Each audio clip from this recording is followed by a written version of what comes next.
Welcome, everyone. This is Joanna Regal from KMJ Consulting, and on behalf of the I-95 Corridor Coalition, I would like to welcome you to the RITIS Rhode Data Analytics Suite User Group. As I mentioned earlier, this is the second webinar being held in 2020 for this group. We appreciate you taking time to participate today in this webinar. We realize that you have many virtual meetings and going on right now, and that for many of us, we can remember back. This coalition hosted event has been going on as far back as 2013. So we've been listening to Michael since way back when, and I believe the quarterly meetings even started back in 2016. So at this point, with the high use of the different web platforms, we're really working to try to make this effective for all.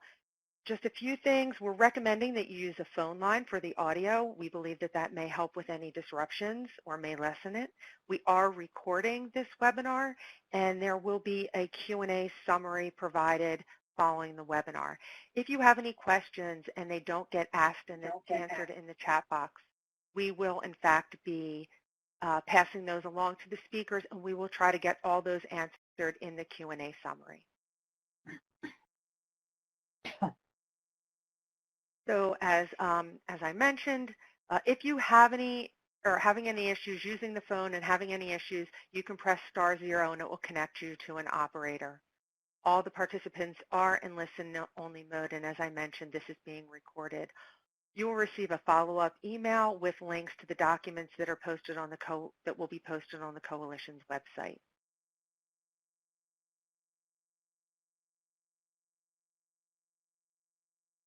Again, questions should be asked in the chat box, and they will be monitored by the speakers and the host and answered either at the end of the presentation or at the end of the webinar.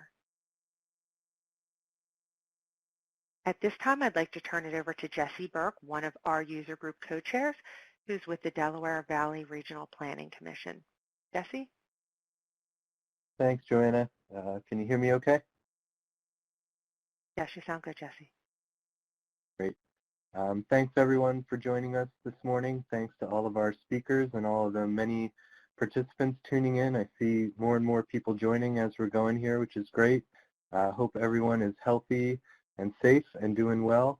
And I think we have an interesting webinar for you this morning. So just quickly to run through the agenda, Denise is going to give us an update from the Coalition, including a new name. So that's exciting stuff. We've got a couple really great spotlight presentations, as always. A really interesting presentation from Rhode Island Division of Statewide Planning. Josh and Ben are going to tell us about some work they've done to use the trip analytics tools to understand truck trip origins and destinations. And then we've also got a really interesting presentation about some different applications in Washington, D.C., including operations and safety evaluations. So I think that'll be of interest to a lot of folks. We'll have some updates from Michael Pack on the various working groups and the latest improvements to the RITIS and PDA suites. And as Joanna mentioned, we'll be having our agency input session. So again, if you have questions as the presentations are going along or just throughout the meeting, please feel free to enter those in the chat and we'll address them when the time comes. So first, I just want to introduce all of our great speakers this morning, and again, thanks for everyone for joining us. We have Josh O'Neill, AICP, who's a supervising planner with the Rhode Island Division of Statewide Planning, been there since January 2018. Josh's duties include providing staff support to the Freight Advisory Committee, overseeing community freight planning projects, and reviewing state and local land use plans and providing local technical assistance for transportation master plans. Josh holds a bachelor's in American history and a master's in public administration, both from the University of New Hampshire.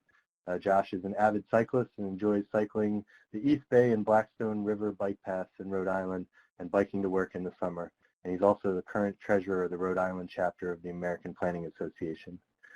Ben Jacobs has been a principal research technician at the Rhode Island Division of Statewide Planning for the last 7 years.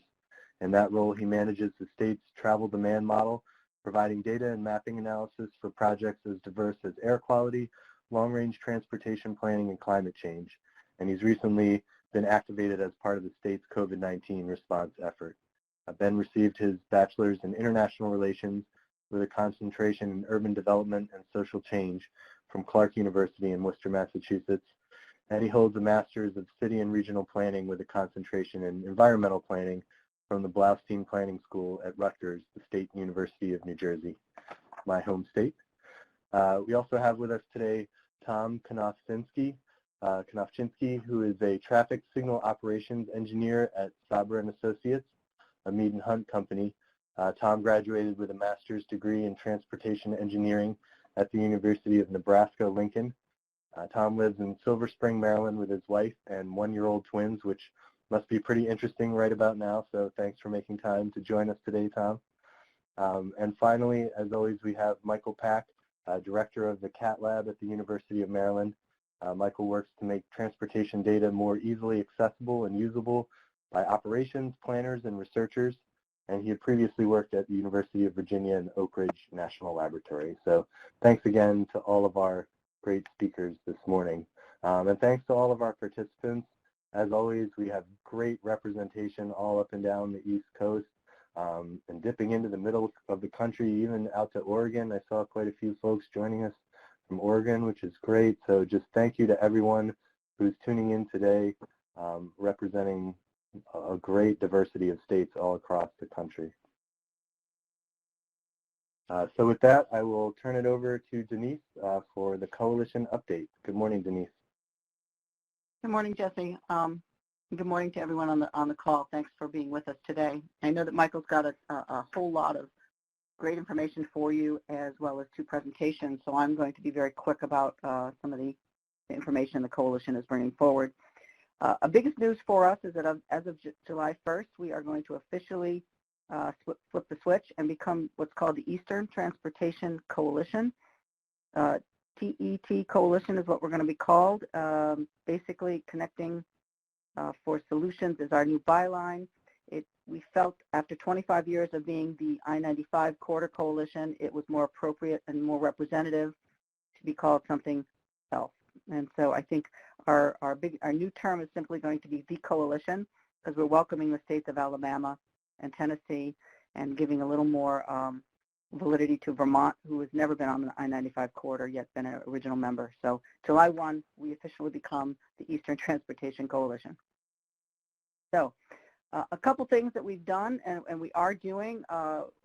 Last week we have our annual hurricane planning call with the 7 southeast states of Tennessee and Virginia on south, and discussing how we're going to plan, how they're preparing, particularly in this COVID-19 environment, and how we're going to, one of the key things we're looking at is a pilot study of tracking volumes in the event we have a class 3, 4, or 5 hurricane. So I'm hopeful we'll have some information down the road and can even maybe present that to the group at some point. And then down below the upcoming information we have a webinar on May 28th called Protecting Our Infrastructure. It's going to highlight the Pennsylvania Turnpike's Tuscarora Tunnel Management System, as well as and then the Maryland Transportation Authority's WIM system, how that's being integrated into the RITIS system as well. So that's on the 28th. We have some strategic planning coming up. We have our annual traveler information. We're talking about emerging technologies in traveler information. I think one of the most exciting presentations is going to be how New Jersey DOT has integrated Alexa and Cortana into their 511 system. And then in the summer, we will have our follow-up RITIS user group meeting, I think targeted for July or August. So before we get started, a couple pieces of information. As you know, the coalition hosts the VPP marketplace, where the states can buy at discounted rates from 3 vendors, INRIX, HERE, and TomTom. So given the COVID-19 situation, we wanted to highlight a couple things that these vendors are doing and some of their products, because again, this is the data that you're using many times in RITIS. This is probe data. INRIX has a national traffic volume synopsis or volume trending. It's a blog, a weekly blog. The link is there, and they're posting several related COVID-19 topic posts. They're including a weekly volume with trending, leveraging their trip data. They post it each Monday. Traffic through the last Friday. Issue 1 started on March 23rd, and they're going to continue through the COVID period. So again, another URL or link you can look at if you're looking for COVID trends. TomTom, on the other hand, also has a live traffic dashboard where they are taking mostly larger cities, metro areas, and they're able to give you some, on a daily basis, some of the metrics that you might be looking for. Again, the link for TomTom up there is on the slide. And these will be made available as well through follow-up. The vendors also, a couple of the vendors have also been able to add some new products, ancillary products, to the marketplace. So I've listed here just very quickly. Again, you'll get access to these slides, some of the real-time options and historical options that are being offered first by INRIX. They have a highway emergency link platform. They have a data slowdown real-time API. They're doing commercial vehicle safety alerts, trip analytic data sets, and XD segment traffic archive. They also do state, county, TMC location referencing volume profiles and a volume archive study support. This is something that supports our volume and turning movement project, which allows you to do an analysis on our real-time volumes. And then signal analytics. So these are all available, again, through the marketplace, through the coalition. HERE has offered a different kind of offering a different type of product, if you will. They work with basically service level support. So what they've listed here is, and what they're working on with the states, are allowing states to upgrade or upscale, as I call it, their customer service. So again, they're looking at health and status notifications. They've offered a customer support portal, technical support for users, multiple users, and a lot of technical support. I think they're trying to really improve their level of customer service. So this is some of the new additions that HERE has added to the VPP marketplace. Again, there's a freemium, a gold, and a platinum standard. Oops, sorry. And then lastly, in the TomTom world here, TomTom has basically expanded some of their core bundle products for those of you that are looking at the 3 different vendors. So with the TomTom developer portal, where they have a customized dashboard and route monitoring, the new ancillary products are listed on the left here in this chart. So they're offering things like jam ahead warnings, weather-related delays, dynamic speed limits, or roadwork speed limits. So again, a lot of information here. Contact me if you want more information on any of these products. There are states that are looking at procuring products from different vendors. So just because you are an INRIX state or a HERE state or a TomTom state, that doesn't mean you have to stay specifically with those products. You can do cross-referencing as well. So, and lastly, my last slide has to do with, we are in the process of our second VPP contract. We are looking to build and put out a new recompete contract, VPP3, coming in the summer of 2021. Our current VPP contract expires in 2022, so our goal is to have the new one operational a year early. It's going to consist of data and ancillary products, also validation analysis. This is done consistently now, looking at the probe data with ground truth and comparing it to seeing how well it's performing. And then we're going to update our data sharing and use agreements. So listed below are 3 steps we're working on right now with the vendors.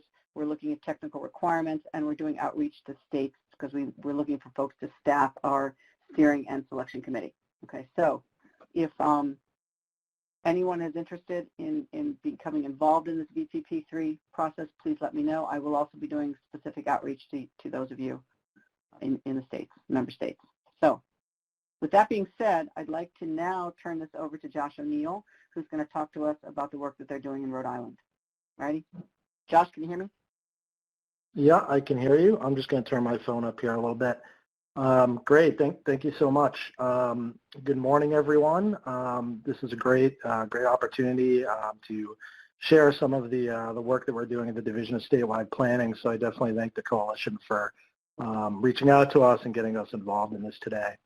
Ben Jacobs and I will be giving an overview of just how the Rhode Island Division of Statewide Planning has begun to utilize this RITIS PDA user suite, the trip analytics origin destination trip data set specifically, to identify the origins and destinations of major freight generating companies and facilities within the state of Rhode Island.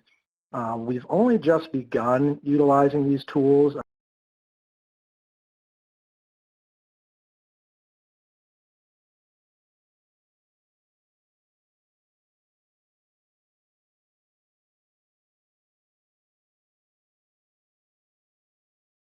We began using them in late 2019, and we started looking at this in depth and earlier this year.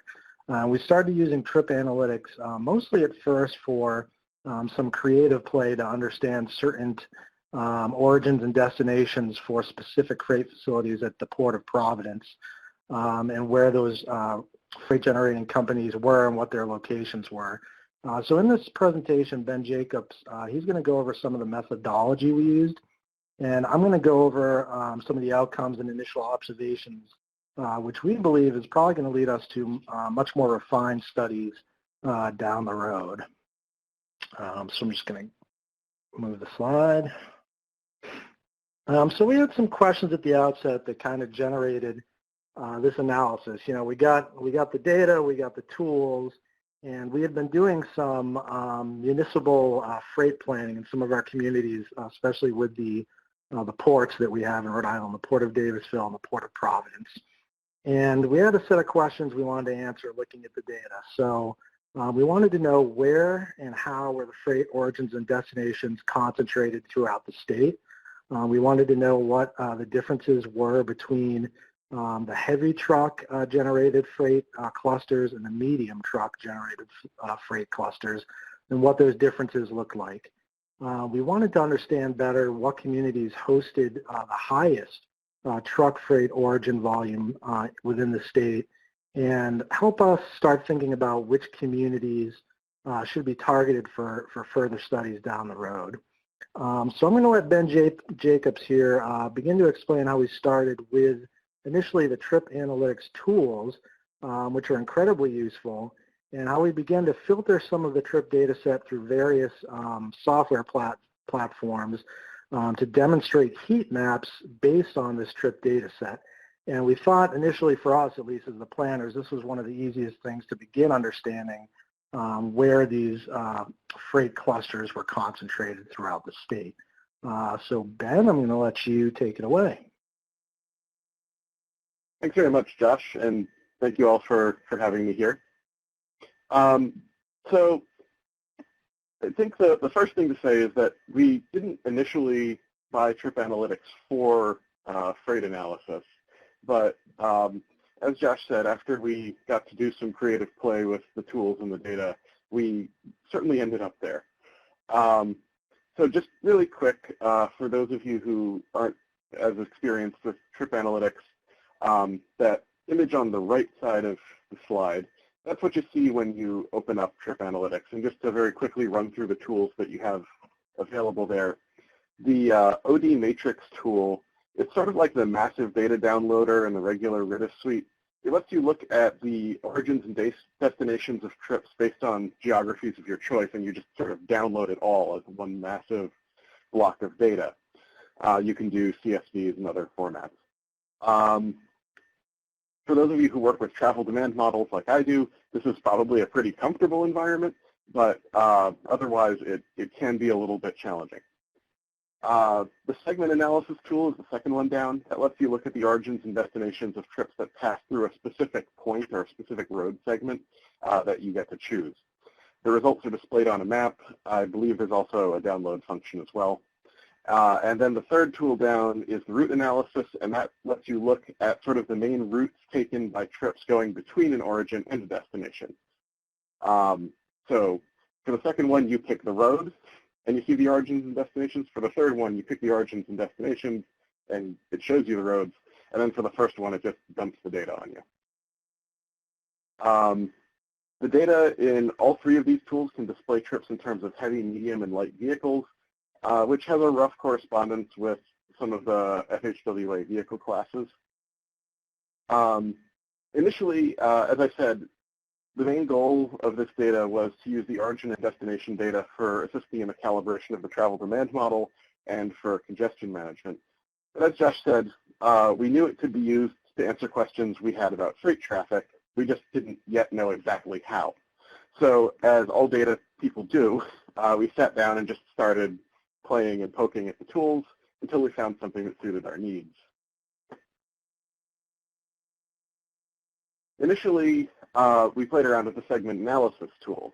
We felt initially that we knew where the big trip generators were, and so we wanted to just look at where the trips they generated were sort of going to or coming from. But we actually kept running into some confusing results. So ultimately, we decided we needed to see the big picture of how these trips fit into the larger freight network. And this took us back to the OD matrix tool.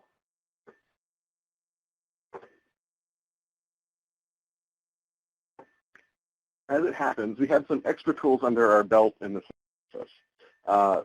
Notably, because the trips purchase was intended to supply data to the travel demand model, the traffic analysis zone structure was one of the geographies in the trips analytics environment.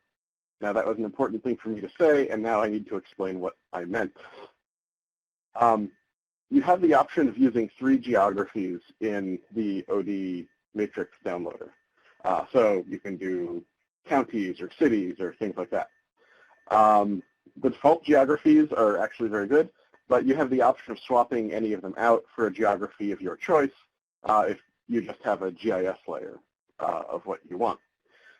Because of the way we intended to use this data, we supplied the travel analysis zone from the layer from the travel demand model. Travel demand models often use TAZs. I'm just going to say TAZs from now on because it's quicker. Travel demand models often use TAZs to split up land in a way that makes more sense for modeling. In our case, it is based on grouping together census blocks, which will be important. But in any case, the TAZ network splits up the state in a very granular level. We have around 1,500 TAZs in the state, though as you may be able to tell from the map on the top of the slide there, a few hundred of these are actually outside the state. The model also generates a GIS layer of centroid points for the TAZs, which is to say points representing the geographic center of each TAZ. Why it does that isn't really important. The important thing is that each of these points comes with an attribute that is the ID code for the larger TAZ. So when I went to the OD matrix, and I should say that when we uploaded the TAZ layer to use with trip analytics, rather than naming the TAZs, Northern Cranston or something like that, we just kept the ID codes. That lets us have a correspondence between, the trip matrix and the centroids. Right? So when I went to the AD matrix tool in the trip analytics suite, it took me about 2 minutes to generate a matrix in a CSV format showing the origins and destinations of each trip in the state at an extremely granular level. And I could have the data differentiate between light, medium, and heavy vehicles. The data in the matrix would come coded with the same ID codes as the TAZ layer and the centroid point layer. The methodology from here is conceptually simple. You take the origin and destination data, associate it with the centroid point, and use the point layer to generate a map showing the relative number of trips in some sort of easy-to-understand symbology. If this slide looks like a mess, it's because nothing is ever easy. And the first time you go through a process, it's always a mess. The first thing is, matrices can be tricky to symbolize, so I needed to aggregate the information into 2 attribute fields, one showing the trips by TAZ origin and one showing the destination. Unfortunately, a 1,500 by 1,500 matrix is generally too big for Excel, so I took it into TransCAD, which is the travel demand model environment, and it's built to take on bigger data sets. Once I got it there, I aggregated it without any problems. But then TransCAD can be really clunky to use for normal mapping processes, so I brought it out into ArcDesktop, where I joined it to the centroid point layer. Now, as you can see on the map on the sort of top right, or I guess top middle of this slide, I poked at a few different symbology ideas and worked with Josh and some of our other colleagues to decide on stuff we liked. Ultimately, we decided what we really wanted was a heat map. But unfortunately, ArcDesktop doesn't have an easy heat map function, at least at our license level. So I took it into QGIS, which is a free GIS platform, which happens to have a very nice, easy heat map tool. But it actually can be very, so, we projected into this heat map format. It looked great. We all said it looked great. But unfortunately, that heat map tool is very difficult to use to create legends that are intelligible by normal humans. So I then ended up spending several weeks tweaking the map before ultimately getting it to a place we were all happy with. And then I had to do this 3 more times so that we could get a map of origins, a map of destinations, and then we could do heavy and medium trucks.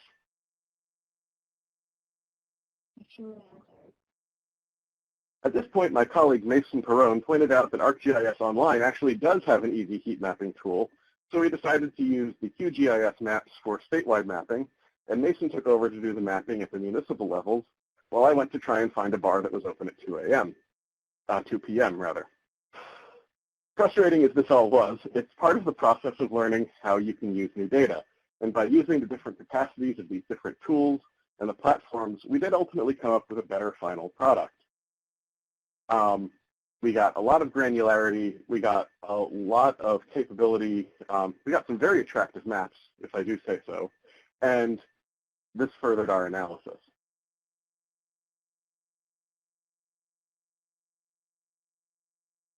Ultimately, the goal of this project was to provide information and feedback about the freight system to our stakeholders, initially in the Freight Advisory Board, but then also to the public at large. I didn't know about what's going on in the places you guys work, but in Rhode Island, everything is understood at an extremely local level. So we always get asked for breakdowns of information at the municipal level in terms of our cities and towns. This is where Mason's great work with ArcGIS Online paid huge dividends. This screenshot gives an idea of how we broke down the data at the municipal level. Because the TIZs are based on census geographies, I said that would be important, they ultimately nest within municipal borders. This enabled us to give approximate pinpoint to total origin and destination data, break down the most frequent origins and destinations in each municipality, and further break down the information based on truck weight. We are particularly interested in the change of truck type based on location. For example, this map shows the prevalence of heavy trucks at our state's main airport. But by contrast, a place like the city of Newport, which Josh is going to talk about a little bit more, Newport has a very large tourism economy and a small but fairly important fishing fleet and tends towards medium-sized trucks.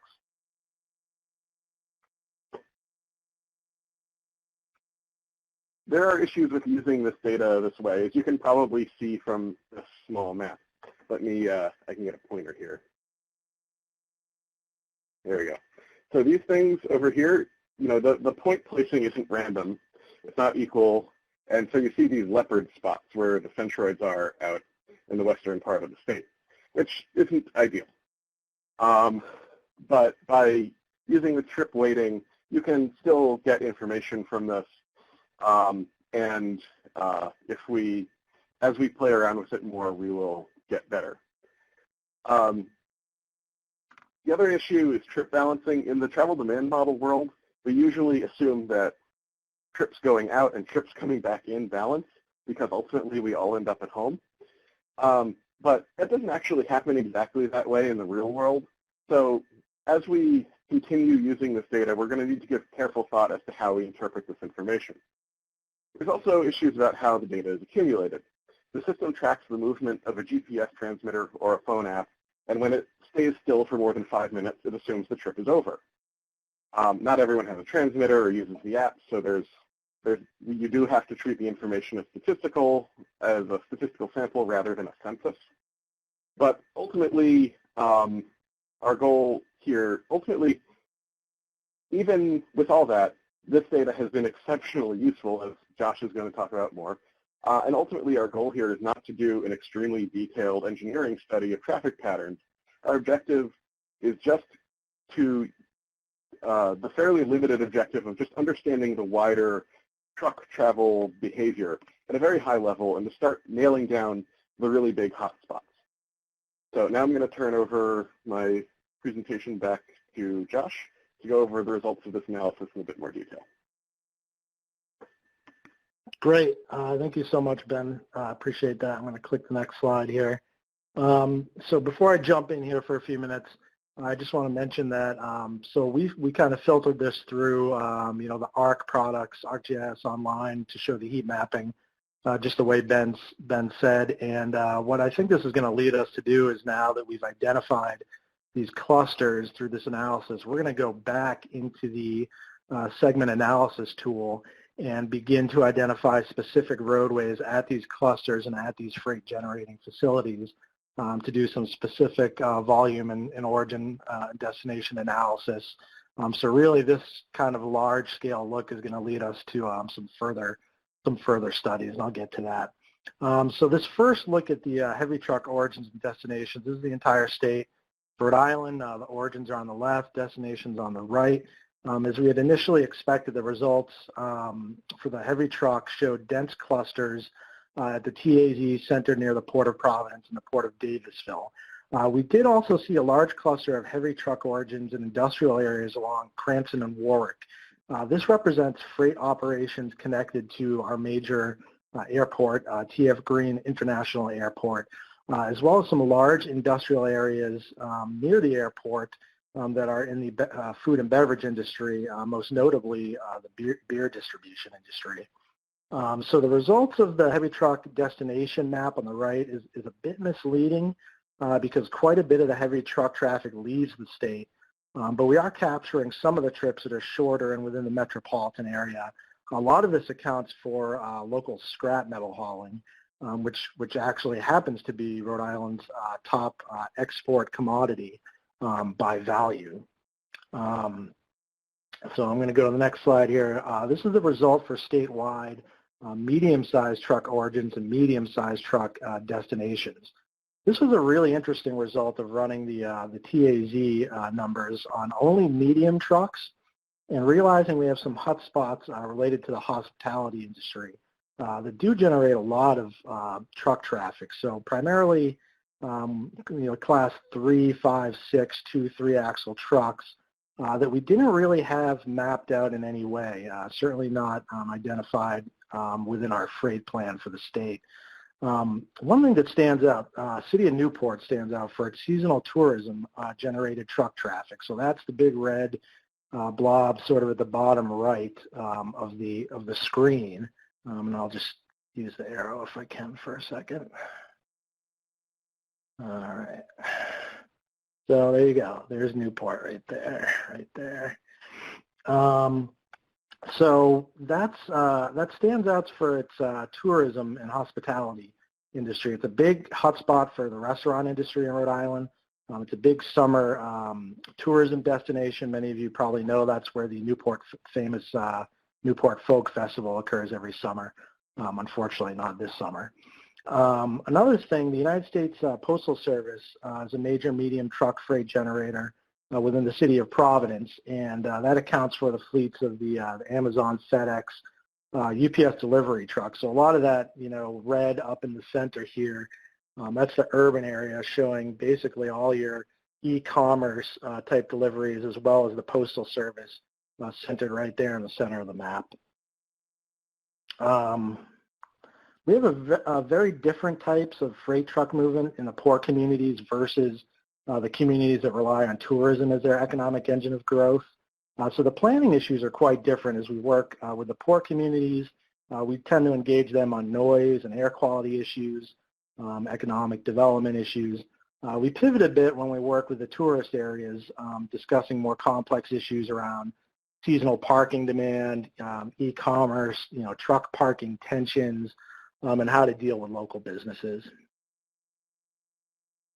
The following slides will give a brief overview of the communities and freight generating entities related to the top freight truck clusters that were generated from our analysis of the truck OD trip data. Some of the results were expected, such as the port areas. But other clusters of truck freight origins are going to necessitate some more exploration and analysis utilizing the tools we just discussed with the segment analysis tool.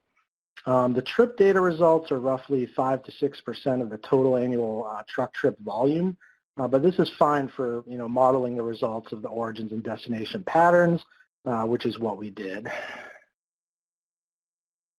And, oops, sorry, I skipped over that. Just for reference, state of Rhode Island, these are the communities that showed the highest truck freight origins throughout the state, and these are the communities we're going to do more analysis on for the types of freight generating companies and facilities, and do some more analysis on the travel patterns. So the first one, of course, is Providence. The heavy truck traffic in Providence, capital city, is generated at the port. The trip data shows a total of 94,700 heavy truck trips generated annually, and about 530,000 medium-sized truck trips originating in the city. In the clusters of truck trip origins, these are second largest numbers behind the combined cluster you'll look at in a minute at Warwick and Cranston near T.F. Green International Airport. The Division of Statewide Planning actually recently completed a municipal freight scan project with the Port of Providence in the city, and we created a GIS story map product, which is on our website, looking at some of the freight data and planning issues. We actually modeled that on a project that the Delaware Valley Regional Planning Commission did several years back. So I think some people are pretty familiar with that DVRPC study, and that's where we got some of the ideas from. Next slide here is that City of Cranston cluster. I-95 runs right through the middle of that screen. On each side of the interstate are important freight generating facilities, and in your lower right corner you can see T.F. Green International Airport. The truck origin cluster represented here does relate to the airport.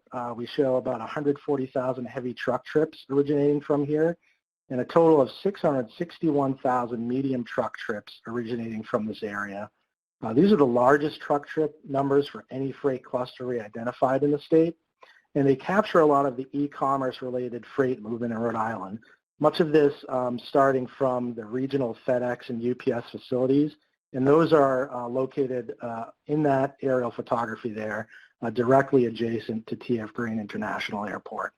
One industry we're going to be targeting for future freight planning efforts is the beverage industry, which has some of the largest companies located within this cluster. So on the left side of Interstate 95, you actually have a major distributor for Pepsi Cola and Budweiser as well, and we're going to try and do some work analyzing that. Okay, next slide. This is Quonset, which is the other port within the state of Rhode Island, the Port of Davisville. And the list here shows you some of the top companies that are the freight generating companies in Davisville.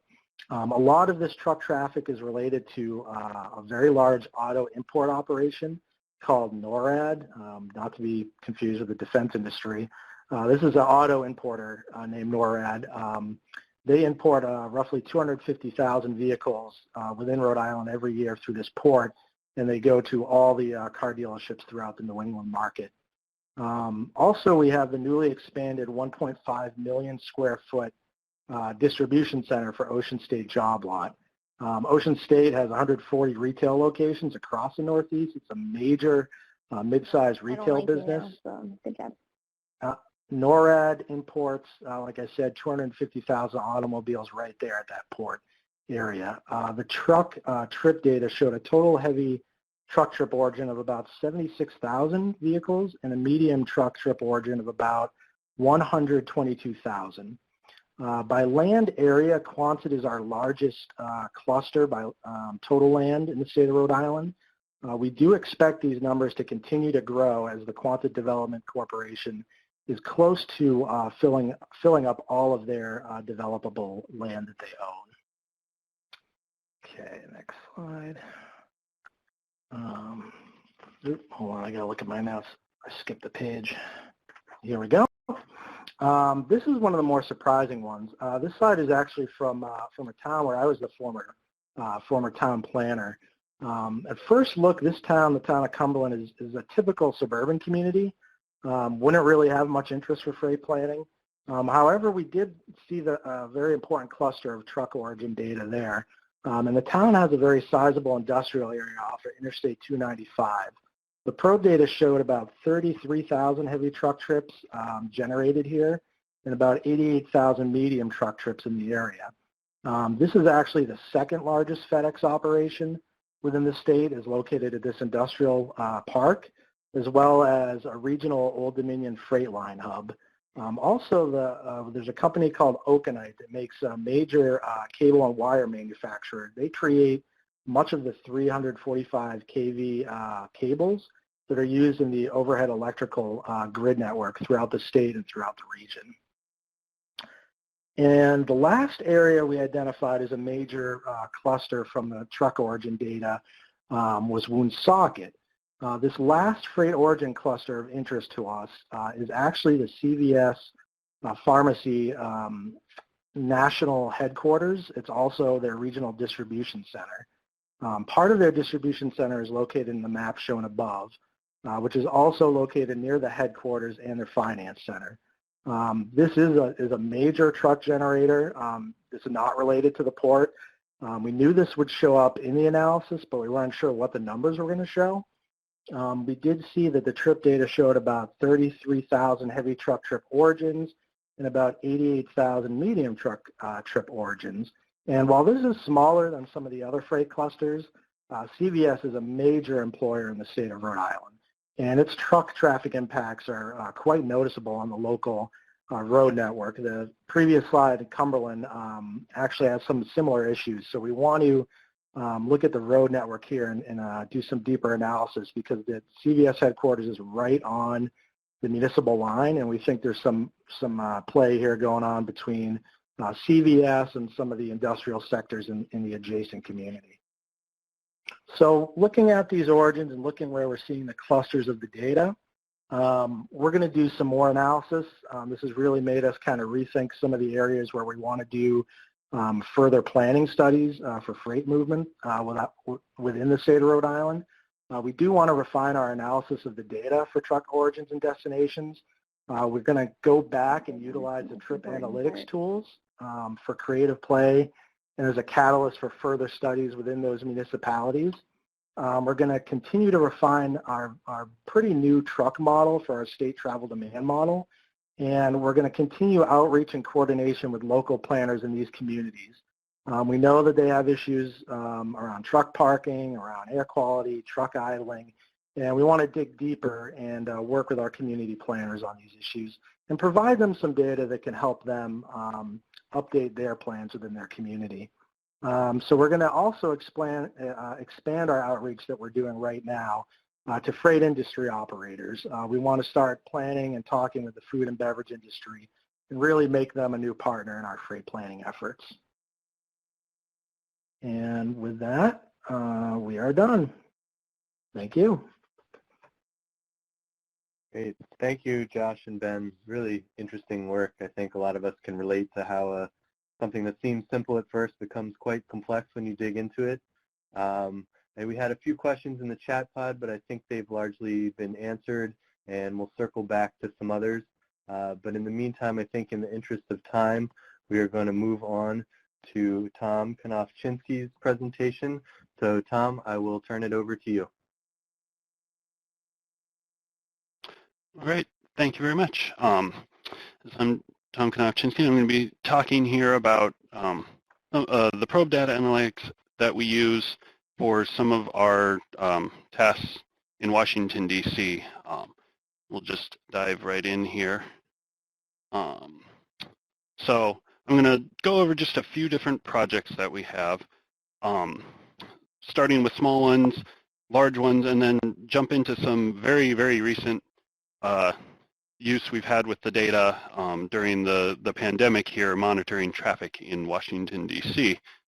All of this is probe data analytics. Most of it is, I mean, we're kind of just using the tools straight out of the box because we're pretty much looking straight at travel times and congestion with the signal system. So it's, we pretty much get this directly from the probe data tools that are provided to us. So I'm going to start here with some small projects. These are citizen requests. Citizen calls in, something's wrong.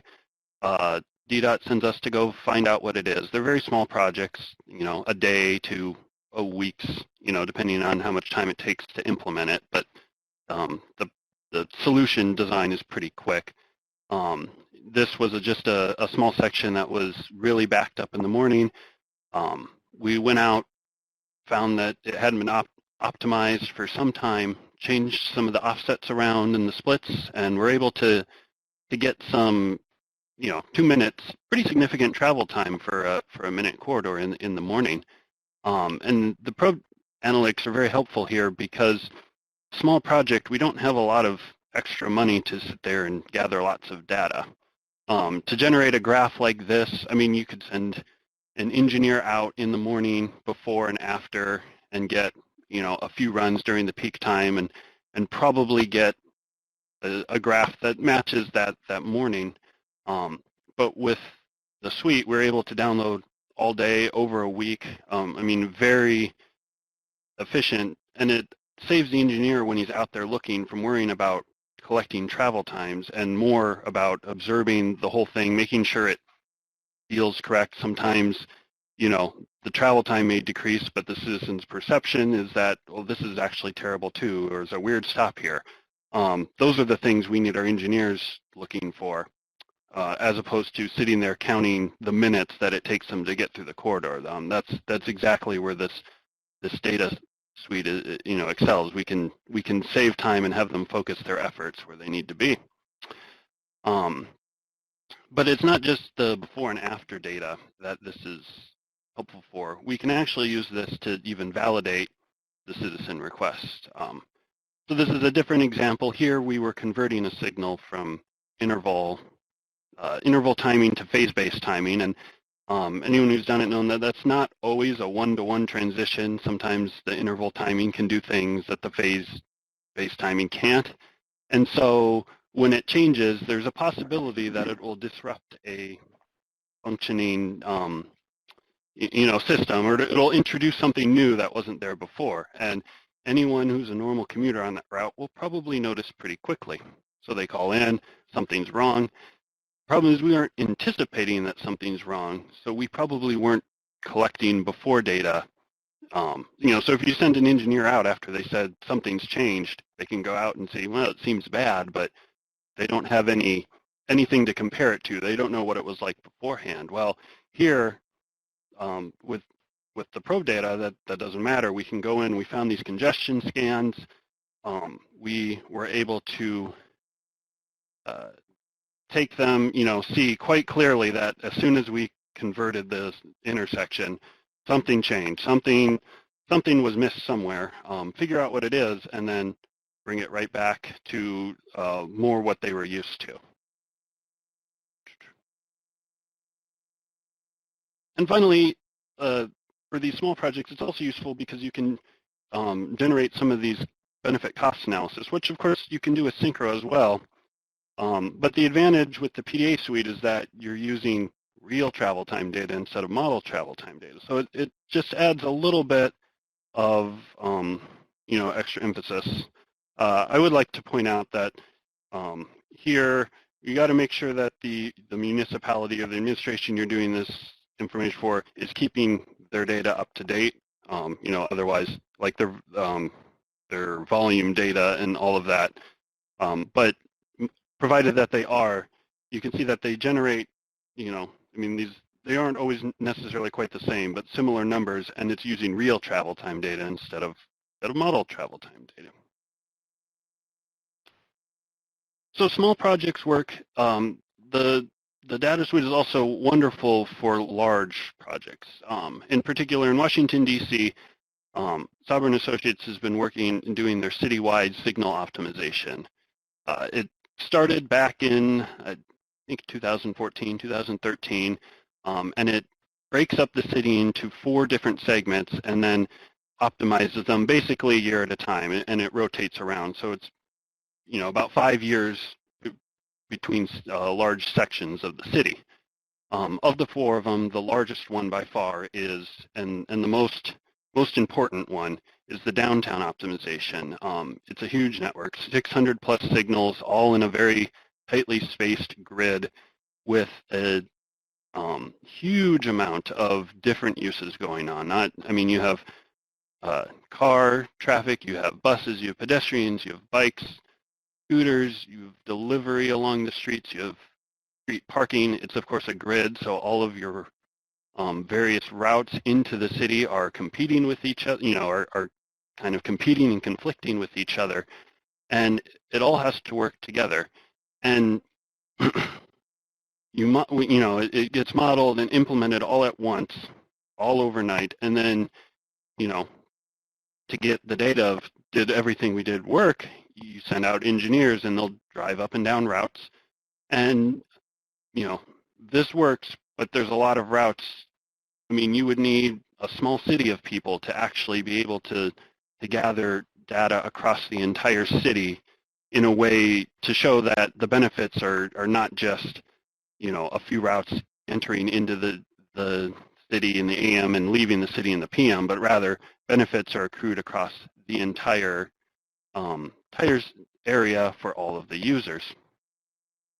The first time we went through this process of optimization, it was in 2015, and the focus there was pretty standard for an optimization project. We were looking at travel times of vehicles, commuters in and out of DC. The signals themselves hadn't been optimized as a complete system for almost a decade, and so with the new additions and new developments and changes in travel patterns, there was a lot to be fixed and a lot to be gained from looking at splitting, working with the splits and offsets. And we were able to achieve some pretty significant travel time results. This graph is showing the travel time for 12th Street, which is it connects to the freeway inbound. So its biggest amount of traffic is generally in the AM and sometimes in the midday when traffic is coming into DC. And as you can see from the bar, the orange being before, the green being after, there's some pretty steep jumps in travel time across this, and this stretch isn't particularly long. Pennsylvania Avenue, Massachusetts Avenue is probably a quarter mile. It's not particularly long time, so losing a minute of travel time is actually pretty significant. PM connection, it doesn't connect to the freeway going outbound, so there's some travel time savings in the PM as well, but they're not as significant because there's not as much traffic going that way. Another way to show the savings in travel time, we were able to do cumulative distribution along some of these routes. This is Rhode Island Avenue as opposed to 12th Street. But you see after the optimization that cumulative distribution is it's a lot steeper. So we get to 99% at probably about 12 minutes there, roughly 12, whereas before travel times 90, 95, 99% of people was up to 16 minutes. So a pretty significant decrease there in travel time. And so we were able to take all this data and sort of show it across the entire city. Now, because of the grid network, the holy grail would be green everywhere, green being, improvements in travel time. But as they all compete with each other, the more realistic outcome is green and blue, which is sort of, doesn't change much from what it was before, minimizing the orange. This is a map for the AM. So the important ones are going in town as opposed to going out of town. And so if you're going to see red, you want it to be at the off-peak direction, which is, if you have to choose one way or the other, you're going to go with the in-peak. So Pennsylvania Avenue, for instance, green coming in town, red going out of town. That's pretty normal. But overall, it's showing quite a bit of success in improving the experience of driving around in Washington, D.C. And last, we were able to use the suite to show these improvements in regards to congestion. So we used the congestion scans along the same routes. This is that 12th Street that showed the travel time graph earlier, and the orange representing significant, fairly significant congestion spread over across time in the before, and watching as it disappears in the after time with the new timings. So a lot of those results were from 2015, much older. So we in 2019, we just finished another round of optimization in the district.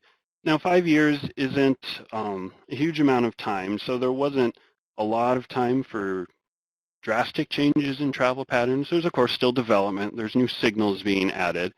The timings were, for themselves, fairly robust. So during this round of optimization, we switched to something of a different focus. And this was also a change in focus coming from the top, from the administration, from Washington, D.C. and DDOT themselves, which is a focus more on alternative methods of transportation, in particular pedestrian and bicycle and bike traffic. So changing traffic signals in favor of pedestrians, we began looking for other things we could do with the signals in order to enhance the pedestrian safety and experience within Washington, D.C. And so we came through a number of different projects in this optimization. Some of them listed here. We put in more half cycles, lowering the cycle length so that pedestrian, the walk signal comes up more often. It's much more pleasant for walking around or for biking.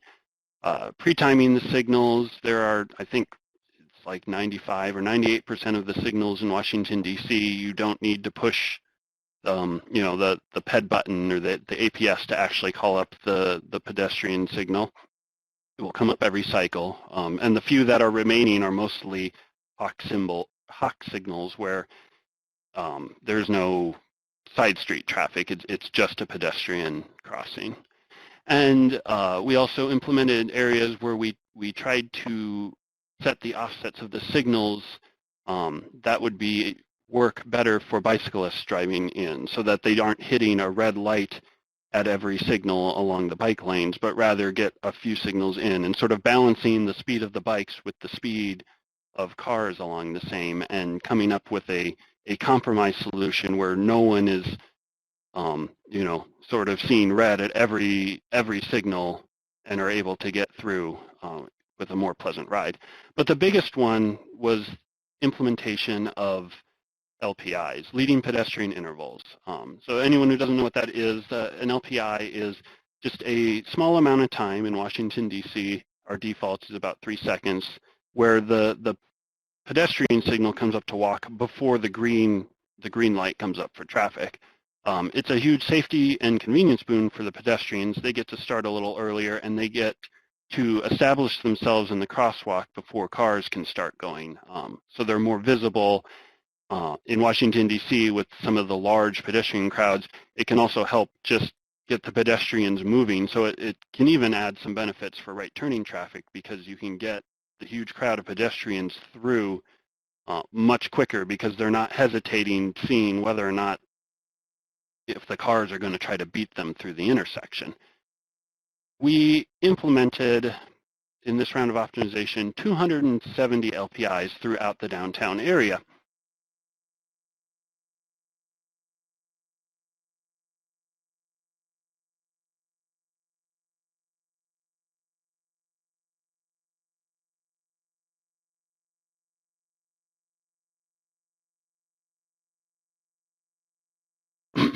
Jesse?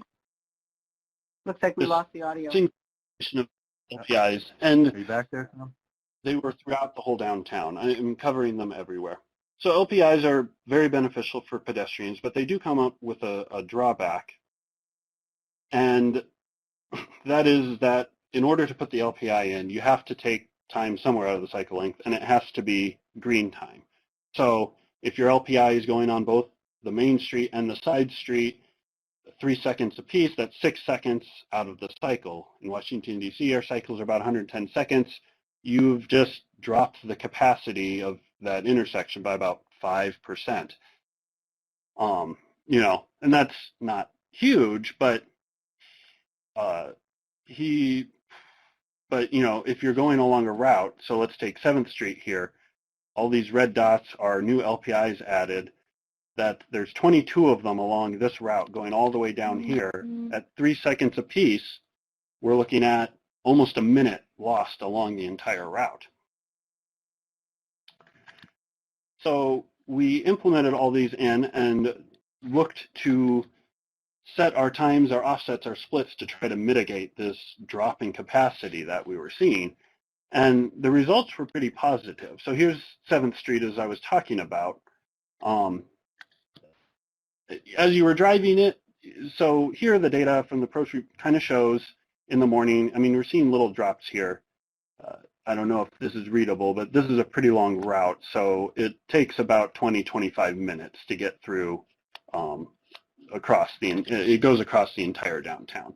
So we are seeing drops, but they're not necessarily like huge drops. If you're actually driving it, you probably won't even notice it.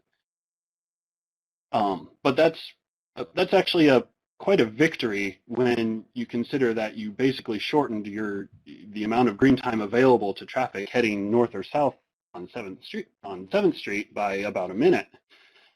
You were able to maintain and, in fact, even improve the travel times. Although I'll say in the PM, part of it was a geometric change that conveniently went in about the same time. That really helped there. But in the morning and in the midday, you were maintaining travel times while still, you know, decreasing the capacity at a number of different intersections. You have much smaller green bands to try to get the traffic through and not have them stop at every intersection.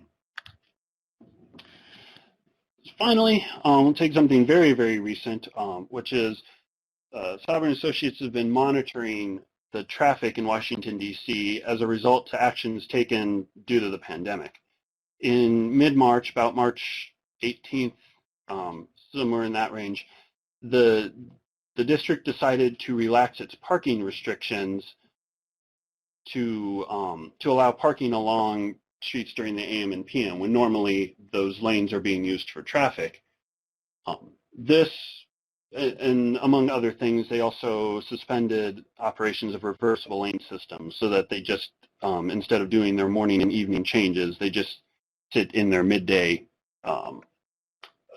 configurations at all times.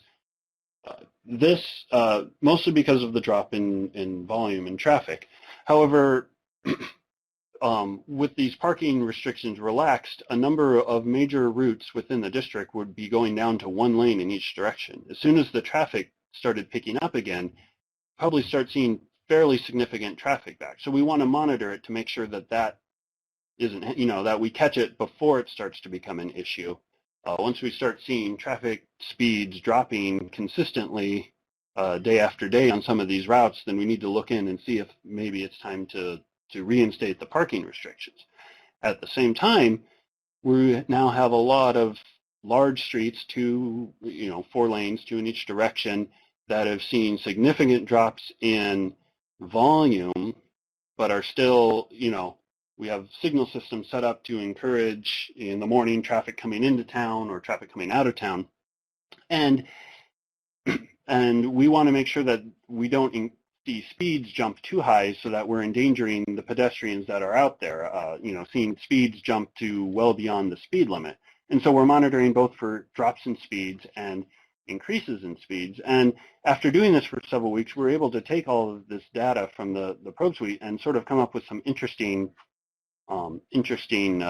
charts here.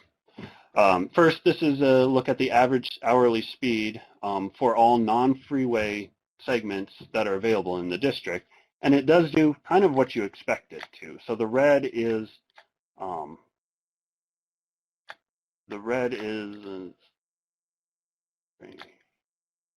can't get there we go. So the red is the before conditions, and we can see here low 50% speeds in the AM and the PM. And those jump up pretty significantly. And we generally see speeds going up like we would expect. But at 50 percentile, other than at the peak times when the congestion is high, we're seeing very, not seeing terribly high changes in average speed, from 14.5 seconds to 15.5 maybe at most, or seconds. Those are minutes. So about a minute or a mile per hour, about a mile per hour faster on average in the 50%. If we look here at the low end, 5%, you can see it's a much bigger jump. So this is the 5th percentile of traffic, the slowest going traffic. We're going up from 9 to somewhere between 11 and 12, so a jump of 2 to 3 miles per hour. But then at the high end, it's a lot more muddled here. The red is still the before, and it really seems that the people going fastest, this is 95th percentile, most people are not adjusting speeds massively to the top here, which is the worry. Nobody cares if everyone's driving 25 miles per hour, but the one person doing 60 on your 25 mile per street, that's going to be the problem. That's who's going to be called about. That's who everyone's going to focus on.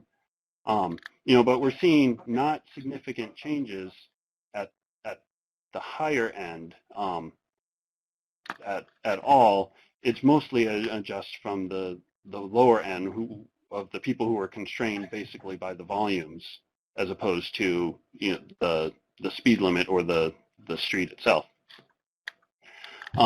Finally, we just took a look at every recorded speed trip and sort of put them all together, and it sort of shows the same thing. The red again is the before, and you can see before you had much higher a number of recording speed records at the lowest level, and those have dropped, whereas everywhere else the speed has increased, but it's sort of following along here. Increases at 50th and 85th percentile of about 2 miles per hour, but still generally traffic is coming in below or less than 10 miles per hour over the recorded speed limit. And then finally, the last one here is just the top 1%. So these are the people who are going to speed. We're seeing increases there too, but what actually I found most interesting is that even the people who are going, so if they're going 45, they're going at least, that's 10 miles per hour over the speed limit on a few of the streets, but most places this would be about 20 miles per hour over the speed limit.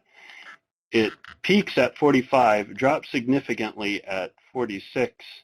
Speeders tend to, it seems, follow the 5 mile per hour increment even when they're speeding. We see little jumps at 50, at 55, and a big dip at 46 because that's 11 miles per hour over the speed limit. I think that's when the traffic cameras start triggering in DC. So I think it's kind of funny to notice that big drop there. And that's all I had. I'd like to thank you for listening in and turn it back over now. Thanks, Tom. That's a lot of really interesting information. There's a number of questions that came in through the chat pod. So if you have a chance, maybe, Tom, if you could try to address some of those, and we're going to move on to Michael's presentation. So, Michael, take it away. Thank you. So I'm going to first talk about what's new, and then we'll move on to what's coming up. So we've been up to quite a few things. I'll just remind everyone that both the RITIS website and its child probe data analytics suite, they have a what's new section and deployment notes where you can actually go and see all of these things and a lot of the other bug fixes that we're not really going to talk about today. The first thing is we've added some new tutorial sections. So in the upper right-hand side of the RITIS website, you will see a little question mark. When you click on that, that's going to open up a tutorials video page. You can also access that from, if you're not logged in, from this little section over here.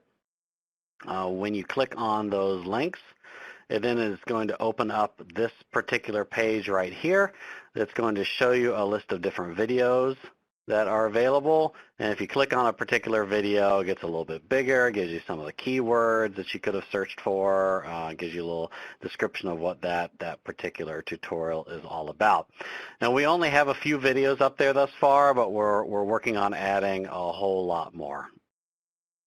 We've also recently deployed what's called the Causes of Congestion pie chart to the RITIS website. It's available in the Data Archive tab.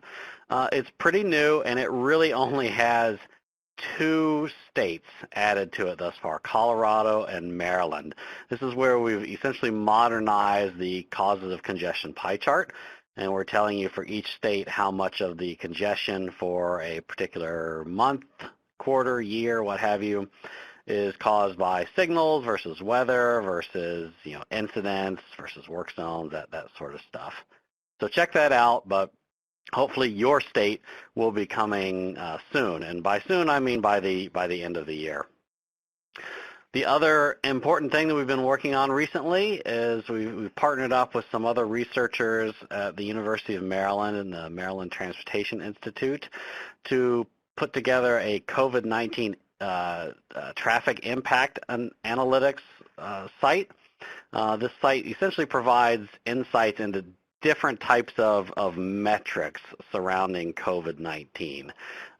We have things about travel, like the number of trips, the purpose of the trip, the distance of the trip, the mode it was taken. We've got a social distancing index that we've put together that kind of rates states and counties on how well they're conforming to stay-at-home orders. And then there's easier access in these tools to economic impact data, health, and how many vulnerable populations there are in each state or county. And it's a pretty impressive system that uses data from a good number of data providers to put everything together. You can access this from the the RITIS website and the Transportation System Status bar. There's a link right there, COVID-19 impact. It does not require a RITIS login, though. This is something that we've made publicly available. And at this point, Justin, if you can help me jump out, I'm going to just do a real quick walkthrough, a live demo of the site and what it looks like. Second. Green.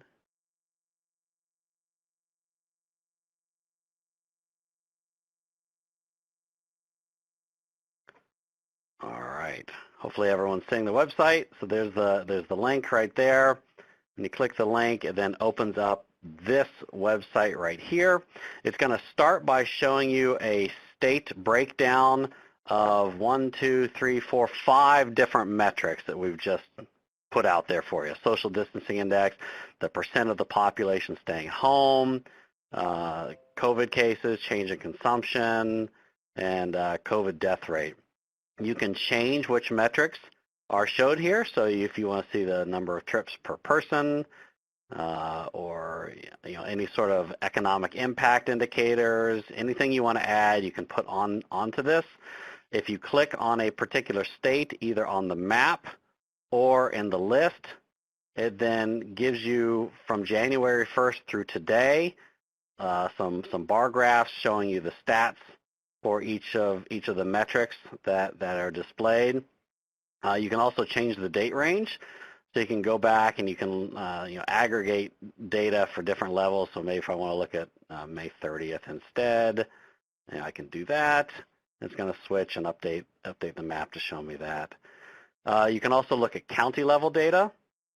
So I'll click over on the county, and you can see all the states broken down by counties and each metric. You can switch between the different metrics. So if I want to switch from social distancing to the number of trips per person, I can do that. And you've got a scale down at the bottom showing you number of trips per person. There's some national statistics that you can put up. They'll show you stats for the entire country. Or we also have this thing called SARA. SARA stands for Society and Economy Reopening Assessment Findings. And this is going to go in and do some analysis of your state, your county, whichever thing you've clicked on, and it will go in and tell you for your particular state whether you're in the top or bottom percentiles of performance for each of those metrics. So go and check this thing out. It's going to get updated fairly regularly. In fact, we update the data files every single day. There's a several days lag, but there's daily updates to this, and there will be some additional metrics and features added a little bit later. All right, we can stop sharing now, Justin.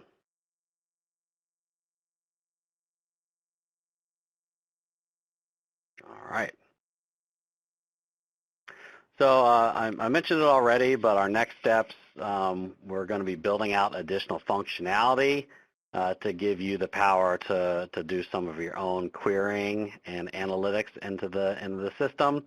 We're also sharing some of the data behind the platform with academic and private sector researchers so they can build their own dashboards. And we're providing daily briefings on this stuff to the federal and state governments. So again, check it out.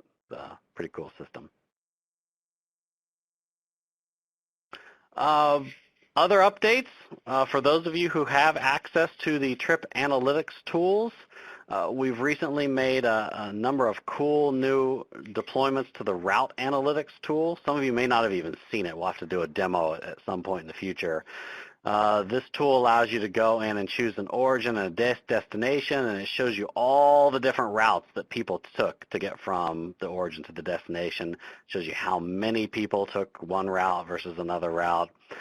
These have been enhanced for faster performance, data compression, and there's a number of UI improvements and features that we've added as well. One of those is once you've finished running your query, there's a new tool called Show on Map. And when you click this little button up here in the upper left-hand corner, it gives you some filtering functions that give you the ability to say, show only routes on the map that had between X number of trips on them, or routes that had travel times greater or less than a certain number of hours and minutes, and it'll give you some other statistics on what that you've selected as you start to do that filtering. So that's a neat new feature that's built in. We also have a brand new tool that we've just kind of silently launched within the last few weeks here. It's a signal analytics tool that allows you to go in and choose a signal or a group of signals in your region, and this tool will actually go in and compute approach speeds, travel times, delay, arrival on green. Directional splits can be calculated individually, or you can look at all the different approaches. And the cool thing about this is it operates without installing any sort of field hardware or communications out there. This is using some new data that NRIX has put together that's really looking at breadcrumb trails of vehicles moving around. It's very, very cool, very impressive, and we will be doing a separate webinar on this in the future to kind of do a grand unveiling, explain how it works. The detector tools, for those of you who are still using sensor data, we've been modernizing these things for several months now. You'll see a lot of speed improvements when going to the website to download data and select detectors. And we've also modernized the Health Explorer. So the Health Explorer allows you to choose a whole bunch of sensors from a region. Here I think I chose all of the sensors for the Florida Department of Transportation. And you can go in, and as you choose each district, here it then zooms in to all the roads in a particular district. Then you choose a road, and it gives you the health for the north and the southbound approaches. You choose a direction, and it shows you all of the actual sensors that are on that particular road in that direction. Then you can choose an individual sensor, and it'll give you all of the different lane readings and give you all the health for those, whether they're passing or failing different types of speed, volume, occupancy data checks that we're running on these. and we still have some work to do. For those, we're not completely finished, but the Health Explorer and the Detector Explorer have been updated now and available. So what's in development right now? We are making a lot of improvements to the user delay cost tools and trying to standardize them. So there are some states that have some very specialized user delay cost metrics associated with them and other states that don't. We're trying to get everyone on the same page and standardizing that. We will do a separate webinar on this a little bit later. I mentioned it earlier, but there's new COVID-19 mobility impact metrics, analytics and visualizations that we're rolling out. We're working on an advanced road selection tool that will make it easier for agencies to choose roads in the probe data analytics suite before they run their queries. Have lots of filtering aspects to it. There's still two components of the detector tools, both the graphing and the road profiles tools, that need to be modernized, and those are ongoing work right now. We're also building in after action report tools into the event query tool. And then for the route analytics, we're building in both screen line and cordon lines into this tool. So you can choose your origins, destinations, then draw a screen line. It'll give you the % of trips that are moving across a particular route. And then we're also putting together some tutorials to help you to build out some of your own reports. And with that, I'd like to turn it over to John Allen, who's on the line today. We're happy to have him back. And he's going to be talking about some of these performance summary reports that he's been working on. John? Hey, Michael. Can you hear me? I can. Take it away. Great. Okay. Good morning, everyone. Hope everybody's doing okay. We don't have much time left. I'm going to run through these slides a little bit quicker than normal, but what I wanted to talk about was some of the performance summary reports and guides that we've been working on here at the lab for you to easily create these things, to gain actionable insight, and to share that with different audiences for various reasons to help you along in your work. So over time, through the focus group that we had developed for this, as well as all the great presentations you all did, we came up with this list of types of reports that we're addressing right now. So you see where the yellow arrows are the ones that are in the works, and there's a couple others that we'll move on to once we finish these up. So I have a couple of examples of things that you probably haven't seen before. So this first one is an example of an after-action review. These are all based on real situations or events or projects. So in this case, there was a major collision on the Woodrow-Wilson Bridge around the D.C. area. And so we structured this report, took all the information that was generated to make it easy to understand and share with folks. So for example, here you have some upfront event summary information about what happened, some of the key aspects there, where it was located. We took information from the incident timeline, which you've probably seen in the past, summarized that and stylized it to the report, and then some information about and backups that occurred during that accident. It was about a 12-hour clearance time, and there was generally an 8 to 12-mile backup in the area. And then we moved on to some of the regional impacts because of that. And MATOC, who is an organization that managed this thing, called it their impact triangle. There were several interstate routes that in the D.C. area are very important to traffic flow. So we looked at those in terms of user delay cost comparisons, and you could see that based upon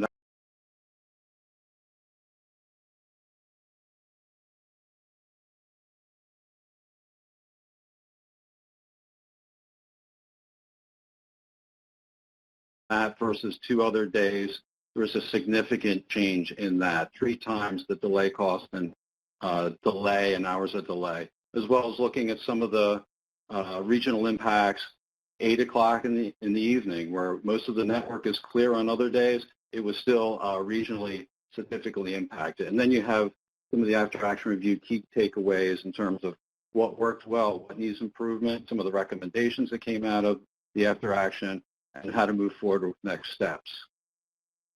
And then we have the work zone template. This is based upon our work zone performance a monitoring app that you may be familiar with. You've seen probably webinars on that as well. So since the tool is a dashboard style that includes both real-time and 7-day historic information, we thought it'd be good to structure it similar to a weather 7-day forecast graphic, and that's what we did here. So you can see that up here you have the days of the week with the weather for those days, and then down here in this column you have the performance measures, longest backups, down to hours of delay, and then you have the information related to those things across the board, and some highlight bars showing the worst performance for the week. And over on the other side, you have a performance trend, which compares that particular week, which is week 3 of this improvement, to and in various performance measures, such as speed, travel time, nearby incidents, maximum queue length. So it's summarized in a way that's very readable and understandable for a number of different audiences, and that way you can share it with them, not have to recreate the wheel several times, and that's the effort we're trying to do here. We also have different options of pages of information that are stylized different or have different information, as well as different options for the full report. So we're working on all that too. We're also putting together some how-to guides. So in this example here, this is for a before and after study. Basically laid out this way. You decide on a layout, you add your information, and you share your report. So there's a number of different pages that help you move along the process using the tools and a graphics editor such as PowerPoint or something else that you like, Publisher, to create these reports and to share them with a number of audiences. And there's also suggestions about how to share that, how to use the tools better, and things like that to make your life a lot easier in using these things. Here's another example, a version of another way we were thinking about presenting the how-to guide. And then we want to include, too, these design sheets, because a lot of times we use customized graphics. We don't want you to have to make them from scratch or reinvent the wheel. So we're going to include these, which will be completely editable, as well as some suggested icons that you can use as well. So where are we going from here? What we'd like to do is re-engage the Performance Measure Summary Report Focus Group for some feedback on these things and refinement, and then make these products all available to you, and then start addressing some of the other report types. So which ones are most important to you, or what have we missed? That's important. I think there's a poll question to get those answers right after this presentation. Then longer term, we want to have a complete library of the report guides and examples available to you, and then eventually build in auto-generating features like Michael just talked about with EQT by report type. So you just essentially press a button and out spits a report ready to submit to whomever you need to submit it to. But I just want to note that that will require additional funding. So that's it in a nutshell. If you would like to get involved in our focus group, we did have one. It went dormant for a while. It's on me. I'm revitalizing that. I want some participation again from the original members, as well as anybody else who'd like to be involved with that. And I want to also say that if you need help now with a specific report, we'll be glad to provide that help to you. That's it.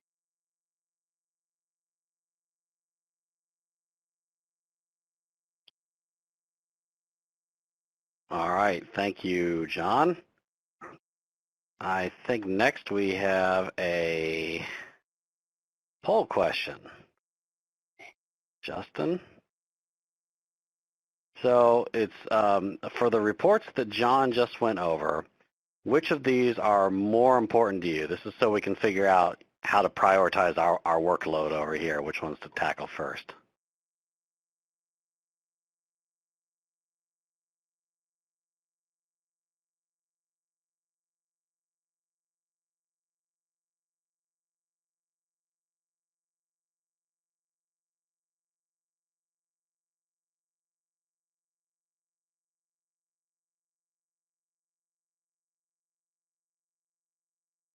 All right, should we, like things are settling down here, we'll end the poll in 5 seconds. 3, 2, 1, toast. All right, now we have a second question.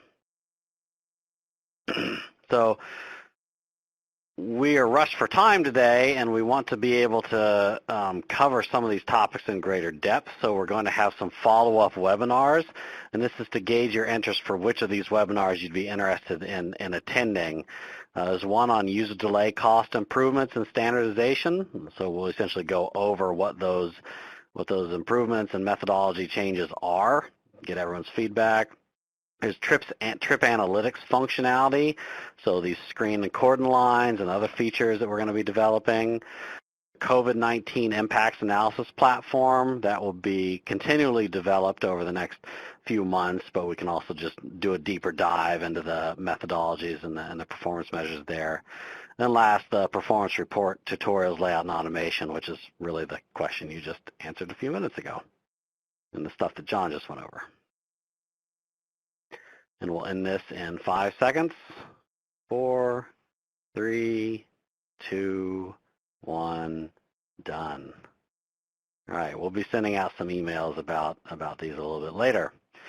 So speaking of additional work, there have been many requests for features and functionality over the years for which the annual O&M that states pay just can't support.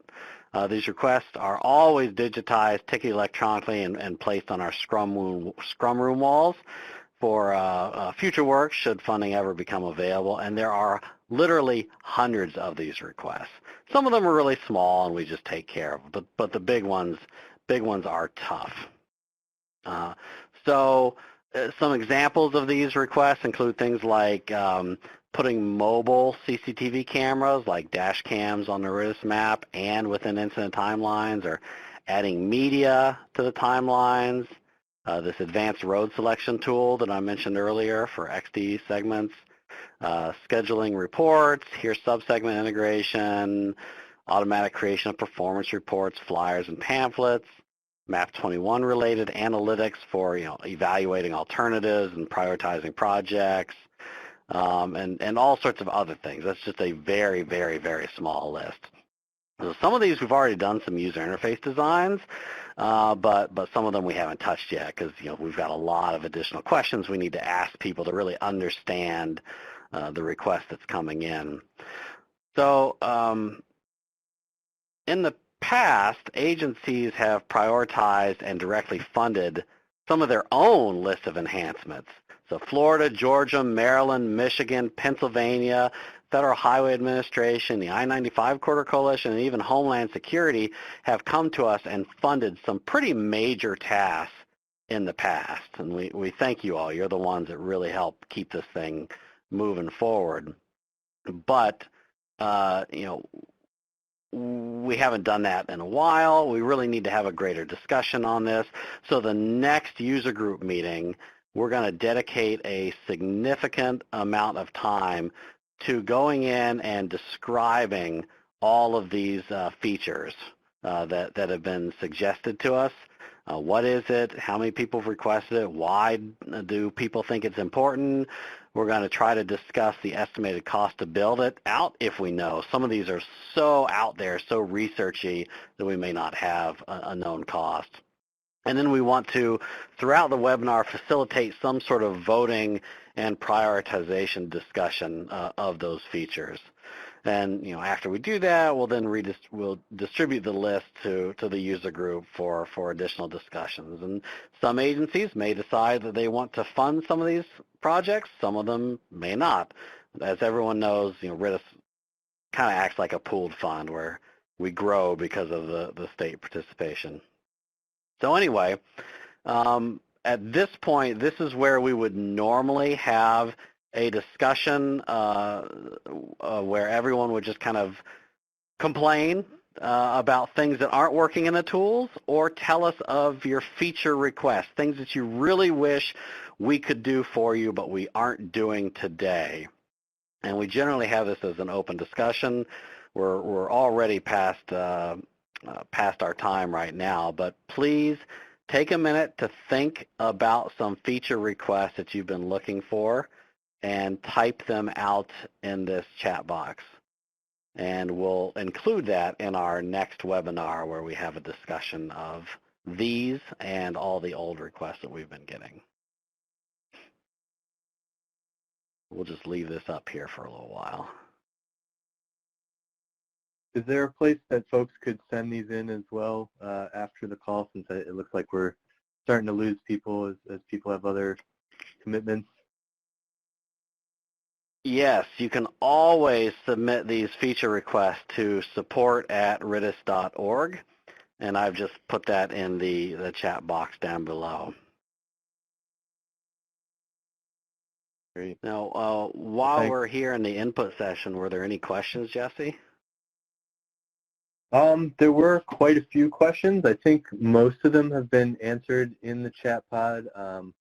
Thanks especially to Tom and Josh and Ben, who were scrambling to answer questions in there, and I think most of those were answered.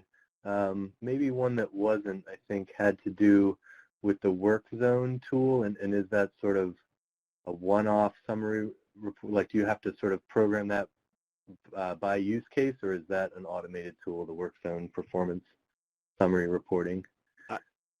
I assume that was the work zone report that John Allen was talking about. That's meant to be, yeah, that's meant to be per individual work zones, but there could be a statewide work zone report as well. So, these are the types of things we would discuss in some of these follow-on meetings and working groups with John and others. Great.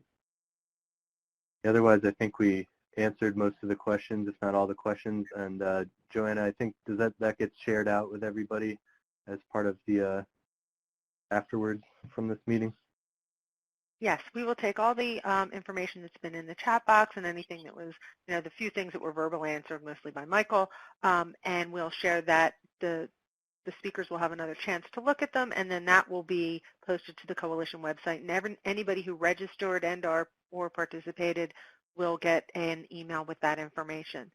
And we can also include information, Michael, as far as, if you're interested in one of the performance working groups, who they should contact, and then, of course, with these requests that you're asking for now. So we'll work together and make sure we get that all out to you.